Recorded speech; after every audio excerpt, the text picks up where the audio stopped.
Hello दोस्तों, नमस्कार। आप सभी का स्वागत है आपके अपने YouTube channel BS sir education में।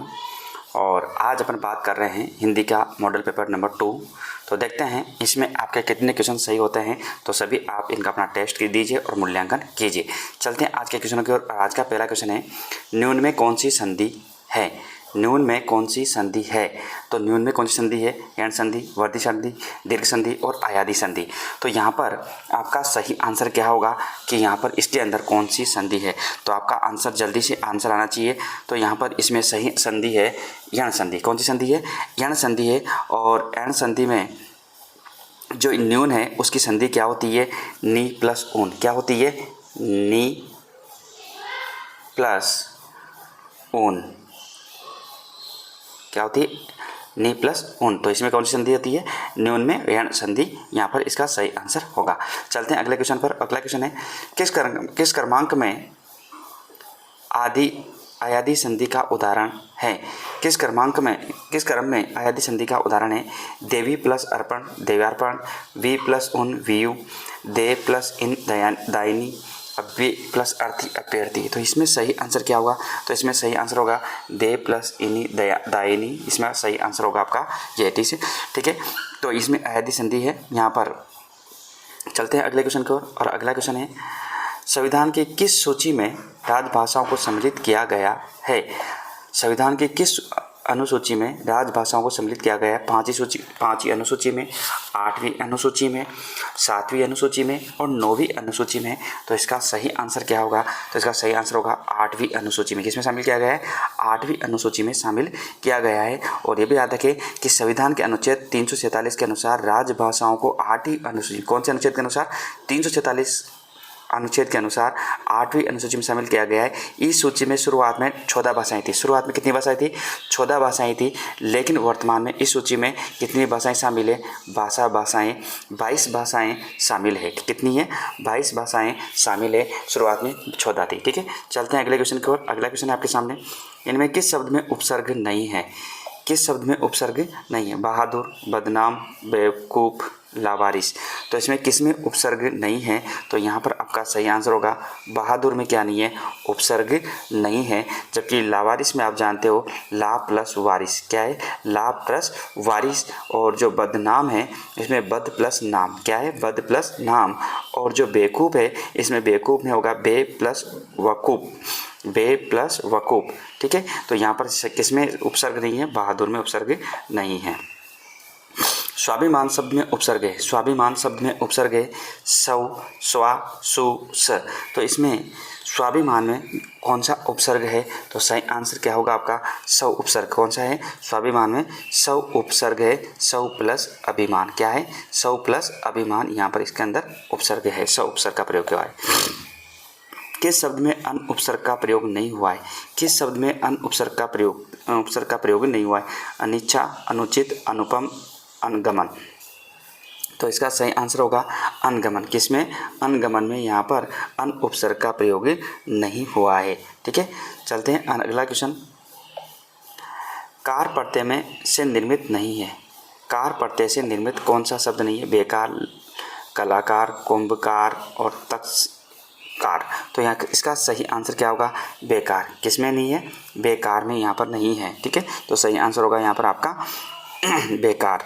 जबकि कलाकार में कला प्लस कार, तक्षकार में तक्ष प्लस कार, कुंभकार में कुंभ प्लस कार। ठीक है। परंतु बेकार नहीं होता है, बे प्लस कार होता है। ठीक है। क्या होता है? बे प्लस कार नहीं होता है। तो इसमें आपका सही आंसर होगा कार प्रत्यय बेकार। निम्नलिखित शब्दों में से एक शब्द में नी प्रत्यय नहीं है, उसका चयन कीजिए। नी प्रत्यय नहीं है, उसका चयन करना है। मोरनी, भामनी, ऊँटनी, चांदनी। तो इसका सही आंसर क्या होगा? तो इसका सही आंसर आप जल्दी से दीजिए, कमेंट्स करके बताइए। इसका सही आंसर होगा भामनी। क्या आंसर होगा? भामनी में नी प्रत्यय नहीं है। ठीक है। भामनी में नी प्रत्यय नहीं है। अगला है, उपनिषद शब्द में एक प्रत्यय लगाने पर कौन सा शब्द बनता है? उपनिषद में एक प्रत्यय लगाने से औपनिषदिक, उपनिषदिक और औपनिषदिक। तो यहाँ पर इसका सही आंसर क्या होगा? सही आंसर होगा औपनिषदिक। सही आंसर होगा आपका औपनिषदिक। ठीक है। तो सही आंसर होगा इसमें एक प्रत्यय लग रहा है। ठीक है। चलते अगला क्वेश्चन, रेलगाड़ी शब्द का सही समास विग्रह है। रेलगाड़ी शब्द का सही समास विग्रह क्या होगा? रेल और गाड़ी, पटरी पर चलने वाली गाड़ी, रेल से चलने वाली गाड़ी, रेल पर चलने वाली गाड़ी। तो रेलगाड़ी शब्द का सही समास विग्रह क्या होगा? तो सही आंसर होगा पटरी पर चलने वाली गाड़ी। क्या होगा? पटरी पर चलने वाली गाड़ी।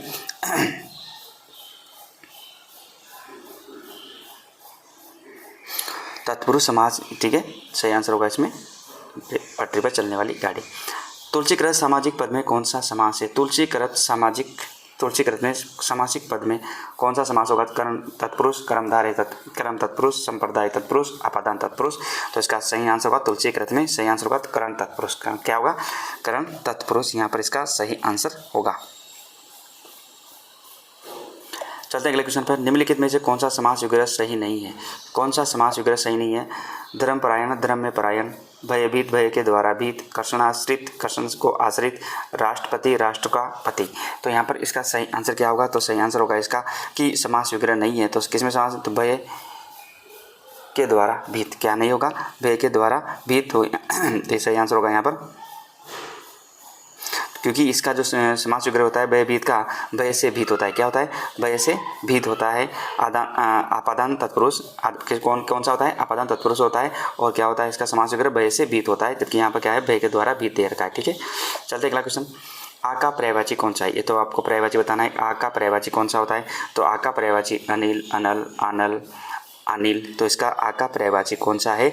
अनल। कौन सा होता है? अनल यहाँ पर आ का पर्यायवाची होता है। और आ के अन्य पर्यायवाची बता दूं मैं आपको कि अग्नि, पावक, हुतासन, वहीन, ज्वाला, अनल, दहन, कृषाणु, जातवेद, स्वानगर, दाहक, सूची, सिकी, वृहत्रा। तो ये सारे के सारे अग्नि के होते हैं, आग के होते हैं। इनमें से कौन सा शब्द प्रकाश का पर्यायवाची है? प्रकाश का पर्यायवाची कौन सा है वो बताना है। पावस, बहुप, युवा और परास्त। तो इसमें जो प्रकाश का पर्यायवाची शब्द है कौन सा है? तो कौन सा है? विभा। कौन सा है? विभा इसका सही आंसर होगा। और प्रकाश के पर्यायवाची और भी होते हैं, उजाला, भा, रोचि, रुचि, ज्योति, चमक, प्रभा, रोशनी, छवि, आभा, युवा। ये सारे के सारे क्या होते हैं? इसके पर्यायवाची होते हैं।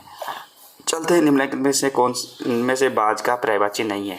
बाज का पर्यायवाची नहीं है शार्दूल, कपोतारी, करक, शयन। तो इसका बाज का पर्यायवाची कौन सा नहीं है? यहाँ पर शार्दूल। कौन सा है? शार्दूल यहाँ पर पर्यायवाची नहीं है, क्योंकि बाज के पर्यायवाची होते हैं शयन, करक, ससघातक, सचान, कपोतारी। जबकि शार्दूल जो होता है वो किसको कहते हैं? शेर को कहते हैं। किसको कहते हैं? शेर को कहते हैं। तो यहाँ पर इसका बाज का पर्यायवाची शार्दूल नहीं है। चलते हैं अगला क्वेश्चन, निम्नलिखित में से कौन सा इलोम शब्द युग्म गलत है? कौन सा गलत बताया है इसमें? इष्ट, अनिष्ट, छली, निश्चल, उत्कृष्ट का विकर्ष, सानुनासिक का निरुनासिक। तो इसमें से यहाँ पर कौन सा शब्द है, इलोम शब्द है जो गलत है? तो इसमें सही आंसर क्या होगा? तो इसमें सही आंसर होगा आपका उत्कर्ष का विकर्ष। उत्कर्ष का क्या होगा? जबकि उत्कर्ष का विलोम होता है अपकर्ष। क्या होता है? अपकर्ष होता है। जब तो यहाँ पर क्या होगा? गलत होगा उत्कर्ष, क्योंकि उत्कर्ष का विकर्ष नहीं होता है, अपकर्ष होता है। चलते हैं अगले क्वेश्चन की ओर। अगला क्वेश्चन है, अवार्चिन का सही विलोम है। अवार्चिन का सही विलोम क्या है? पुराचीन, समीचीन, नवीन, सनातन। तो अवार्चिन का सही विलोम शब्द क्या होता है? तो इसका सही आंसर होगा नवीन। क्या होता है? नवीन। अवार्चिन का क्या होता है? नवीन होता है। चलते अगले क्वेश्चन की ओर। अगला क्वेश्चन है, निरपेक्ष का सही विलोम है। निरपेक्ष का सही विलोम क्या होगा?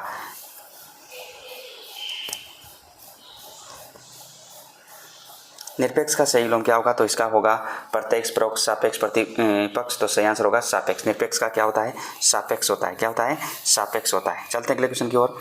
अगला क्वेश्चन है, इंद्रियों से संबंधित है वह है। इंद्रियों से संबंधित है वह होता है इंद्रिय, इंद्रियातीत, इंद्रियोन्मुख, इंद्रियातीत।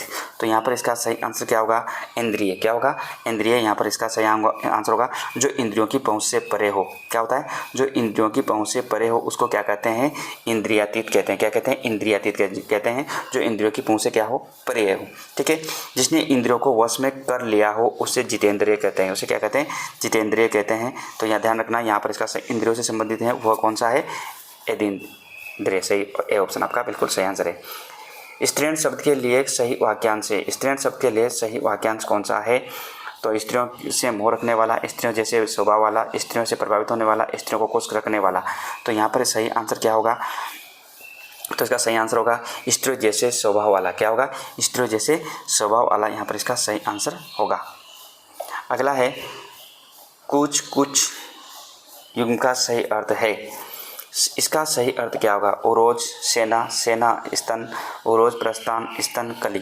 तो यहाँ पर इसका सही आंसर होगा ओरोज प्रस्थान। क्या होगा? ओरोज प्रस्थान इसका सही आंसर होगा। चलते हैं अगले क्वेश्चन की ओर। अगला क्वेश्चन है किस क्रमांक में प्रासाद शब्द युग्म का सही अर्थ भेद है? फल कृपा, कृपा पूजा की सामग्री, कृपा महल, महल महानता। तो इसका सही आंसर क्या होगा? तो इसका सही आंसर होगा कृपा महल। क्या होगा? कृपा महल यहाँ पर इसका सही आंसर होगा। अगला है सम सम युग्म का सही अर्थ वाला युग्म है। शांति चावल, शांति चावल शांति, शांति मोक्ष और सम्मान मोक्ष। तो इसका सही आंसर क्या होगा? तो इसका सही आंसर होगा सम्मान मोक्ष। क्या होगा? सम्मान मोक्ष इसका सही आंसर होगा क्योंकि सम का अर्थ होता है समान या बराबर होता है, जबकि पीछे वाले जो सम का अर्थ होता है इसका होता है, आप जानते हैं, संयम, शांति और मोक्ष होता है। ठीक है, चलते अगले क्वेश्चन की ओर। स्वतंत्र सत्ता धारण न करने वाले शब्द का क्या कहलाते हैं? स्वतंत्र सत्ता धारण न करने वाले शब्द क्या कहलाते हैं? रूढ़, यौगिक, योग रूढ़, इनमें से कोई नहीं। तो इसका सही आंसर होगा योग रूढ़। कौन से कहलाते हैं? योग रूढ़ कहलाते हैं। कौन से कहलाते हैं? योग रूढ़। ध्यान रखना कि योग रूढ़ शब्दों की स्वतंत्र सत्ता नहीं होती है क्योंकि इनका तीसरा अर्थ निकलता है, इसलिए यहाँ पर। ताम्र का तद्भव क्या है? ताम्र का तद्भव क्या है? चांदी, सोना, तांबा और पीतल। तो इसका तद्भव क्या होता है? तो इसका तद्भव आप सब जानते हैं क्या होता है? तांबा होता है। क्या होता है? तांबा होता है, क्योंकि जो ताम्र होता है उसका तद्भव क्या होता है? तांबा होता है, जबकि पीतल का तत्समक पीतल होता है, सोना का तत्सम स्वर्ण होता है और सुनार का तत्सम स्वर्णकार होता है। ठीक है, ये ध्यान रखना है। अगला है शुद्ध शब्द है। शुद्ध शब्द कौन सा है? श्रृंगार, श्रृंगार, श्रृंगार, श्रृंगार। तो यहाँ पर इसका सही आंसर क्या होगा? शुद्ध शब्द बताना है तो सही आंसर होगा श्रृंगार। क्या होगा? श्रृंगार इसका सही आंसर होगा। ठीक है, अगला है सही वर्तनी वाला शब्द है। सही वर्तनी वाला शब्द कौन सा है? आध्यात्मिक, आध्यात्मिक, आध्यात्मिक और आध्यात्मिक। तो इसका सही वर्तनी वाला शब्द कौन सा है? तो सही वर्तनी वाला शब्द है आध्यात्मिक। कौन सा होता है? आध्यात्मिक। यहाँ पर इसका सही आंसर होगा। अगला है इनमें से वर्तनी की दृष्टि से कौन सा शब्द अशुद्ध है? वर्तनी की दृष्टि कौन सा शब्द अशुद्ध है? वापस, पड़ोसी, त्योहार, अधीन। तो यहाँ पर वर्तनी की दृष्टि से कौन सा अशुद्ध है? तो सही आंसर होगा यहाँ पर थर्ड की त्योहार, क्योंकि यहाँ पर दो मात्रा लगी हुई है जबकि दो मात्रा नहीं होती है। इसका सही होता है, सही आंसर सही होता है त्योहार। चलते अगले के लिए। चांदी का जूता का सर्वाधिक उपयुक्त अर्थ है। चांदी का जूता का सर्वाधिक उपयुक्त अर्थ है। तो यहाँ पर सही आंसर होगा महंगी वस्तु, रिश्वत, अनुपयोगी वस्तु, अमेरिका, दिखावा। तो सही आंसर होगा यहाँ पर चांदी का जूता रिश्वत से संबंधित। किसका? रिश्वत से संबंधित। अगला है खुशियाँ मनाना किस मुहावरे का अर्थ है? खुशियाँ मनाना किस मुहावरे का अर्थ है? बुरे दिन फिरना, घी के दीपक जलाना, घर में गंगा बहना और उपयुक्त सभी। तो यहाँ सही आंसर होगा घी के दीपक जलाना। क्या है? घी के दीपक जलाना या घी के दिए या दीपक जलाना एक ही बात है। मुहावरे कहा है तो खुशियाँ मनाना या खुश होना, ये सारे एक एक है। तो यहाँ पर खुशियाँ मनाने का मुहावरे का अर्थ होगा घी के दीपक जलाना। तो मित्रों ये थे अपने आज के 30 क्वेश्चन हिंदी के और ये था अपना मॉडल नंबर 2। तो मिलते हैं फिर नेक्स्ट वीडियो के साथ में। आज के लिए आप सभी को नमस्कार, धन्यवाद।